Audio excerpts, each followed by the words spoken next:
Welcome to Mikey Makes Eats, and I'm going to try something a little different this week than a recipe video. I'm going to try take various different kinds of flour and turn them into something similar, hopefully, to a corn tortilla or a tater tortilla. Now, all of these different flours have various different amounts of amylose, amylopectin, and regular pectin in them, and that will most definitely affect the final texture and pliability of the results. That could make them disgusting, and it also could make them delicious. But let's get right down to it and see what we can actually do. Let's set the bar and try a homemade corn tortilla. Oh yeah. Oh yeah. See if the other ones can actually compete with this. I don't think so. So first up, I'm going to try to turn white rice flour into tortillas. Now, I should point out that I'm using the same amount of oil, water, flour, and salt as the tater tortillas last week, but I might have to make adjustments on the fly. So I added a half cup of water to 1 cup of rice flour, and I got basically rice porridge. So we're going to add a lot more flour, see if we can get a dough out of it. So initially, I added another 1/4 cup of rice flour to the rice flour tortilla dough, and it started to become a dough, but this wasn't the last time I was going to have to add flour. This is not a kind of flour that likes to be hydrated into a dough. So the finished dough probably had double the amount of rice flour that I initially added, so that would be 2 cups of rice flour to half a cup of water, and this is because rice does not contain any pectin. Pectin is a very efficient molecule for absorbing water, and it is very abundant in corn and red potatoes. The resulting rice flour tortilla dough was strange. It seemed both too wet and too dry, as well as being oddly glossy. Whenever I tried to knead the dough, it acted as if it was too dry, cracking and crumbling at the seams. And whenever I just moved around the work surface, or tried to punch it down at all, it seemed like it was too wet, just sticking to my hands. So this is actually my second rice flour tortilla here, and that's because I had to add even more flour before they would press properly. The first one completely stuck to the plastic and fell apart in the process of trying to remove it. As you can see, these rice tortillas will not brown. There just isn't enough protein in rice. The rice flour tortillas have finished steaming, so bottoms up.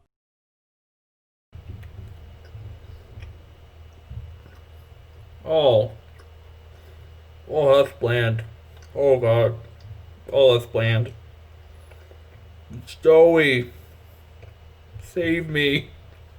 Next up, chickpea flour tortillas. Now this is another one that I overhydrated. Now I'm not sure if chickpeas or beans or pulses of any kind have any pectin in them, but I had to add more flour to get this to any kind of workable state.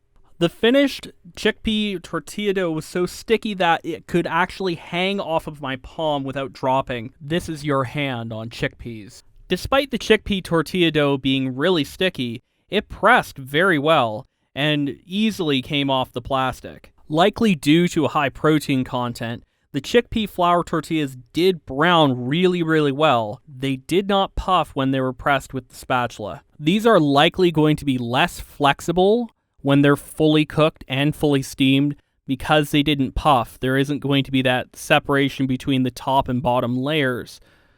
And let's christen this stack of chickpea flour tortillas by giving them a taste. It tastes like an old pumpkin. Like a very old pumpkin.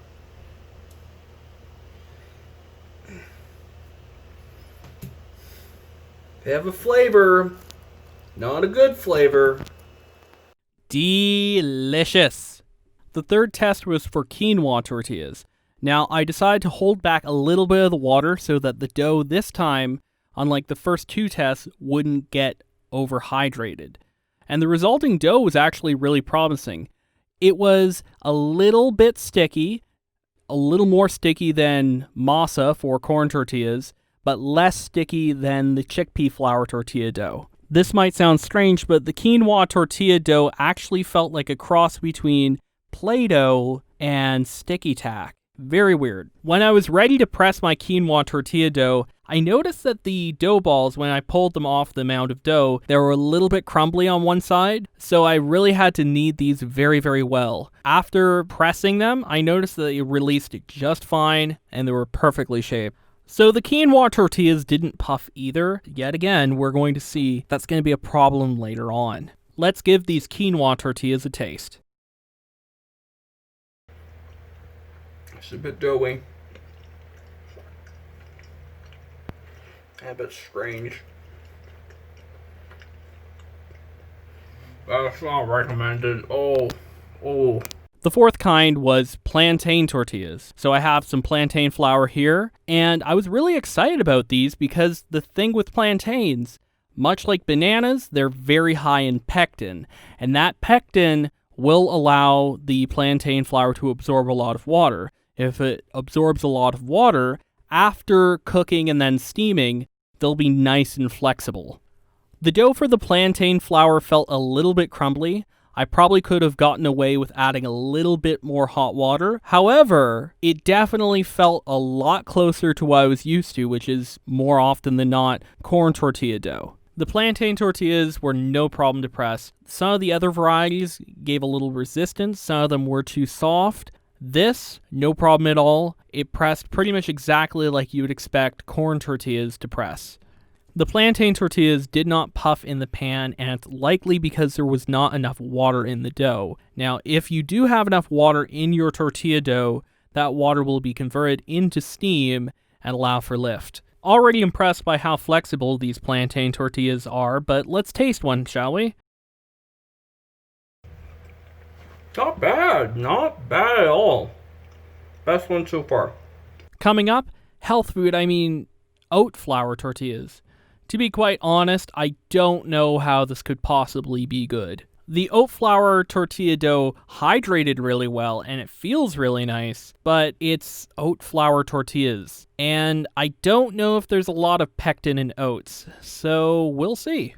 The soaking towel actually stuck to the oat dough. I was surprised again. The oat flour dough pressed really well. It's hard to tell with the lighting, but the oat tortillas browned really nicely. They also puffed a bit more than some of the other varieties. They don't look very good, but let's see how these oat flour tortillas taste. Why are these good? Why are these good? These are good. Now that was a shocker. The last kind of tortilla dough I'm going to do is Teff flour tortilla dough. This may not be so great. Teff is an ancient grain from Ethiopia. It's usually used in a kind of flatbread called injera, and that flatbread, the batter for it is fermented, so it has a kind of sourdough flavor to mix with that kind of earthy flavor you get from the Teff flour. This is not going to be fermented at all. It's very possible that earthiness is going to be overwhelming. The Teff dough was horrible. It had this gritty, crumbly feel. It was really weak. It actually felt very similar to the rice flour tortilla dough, but even worse, as if all of the negative attributes of the rice flour tortilla dough were amplified in the Teff dough. This was the first Teff flour tortilla, which was completely stuck to the plastic. I added more flour and pressed my second Teff flour tortilla, and it also stuck to the plastic. So in total, it took 3 tries for me to finally have a Teff flour tortilla I could remove from the plastic. That being said, not fully removed, so this one in the pan is a little demented looking. I know, this Teff flour tortilla looks delicious. Let's see if it is delicious. Nope. It looks like dirt, it tastes like dirt. In the end, you don't necessarily need masa to make something similar to a corn tortilla. You can use multiple different kinds of flours and keep experimenting, everyone.